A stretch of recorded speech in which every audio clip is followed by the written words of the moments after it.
2021 passed out. BTech ID படிச்சிருக்கேன். அப்புறம் ID படிச்சிட்டோமே, ID கம்பெனியில் எப்படி வேலைக்கு செய்கிறதுன்னு யோசிச்சுட்டு இருந்தேன்.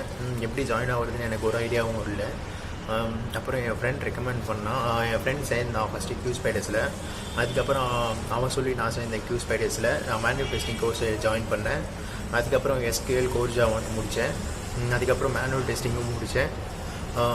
அப்புறம் இங்கே SQL core Java manual testing எல்லாமே ஈஸியாக சொல்லித்தராங்க, நல்லாவும் புரியுது. எனக்கு ப்ரோக்ராமிங் நாலேஜ் கொஞ்சம் கம்மி தான், இருந்தாலும் நல்லா போச்சு, நல்லா சொல்லி கொடுத்தாங்க. அதுக்கப்புறம் நிறைய கம்பெனிஸ் இன்டர்வியூ அட்டன் பண்ணேன். அவங்க நிறைய ஹெல்ப் பண்ணாங்க. HR டீம் மேனேஜ்மெண்ட்லாம், சார்லாம் ஸ்டாஃப்லாம் நல்லா ஹெல்ப் பண்ணாங்க. அவங்க மூலமாக இப்போ ஒரு கம்பெனியில் ஜாயின் ஆகியிருக்கேன். காக்னிட்டிவ் பிளாட்ஃபார்ம் சொல்யூஷன்ஸ்ட்டு சாஃப்ட்வேர் இன்ஜினியராக ஜாயின் ஆகியிருக்கேன். ஓகே.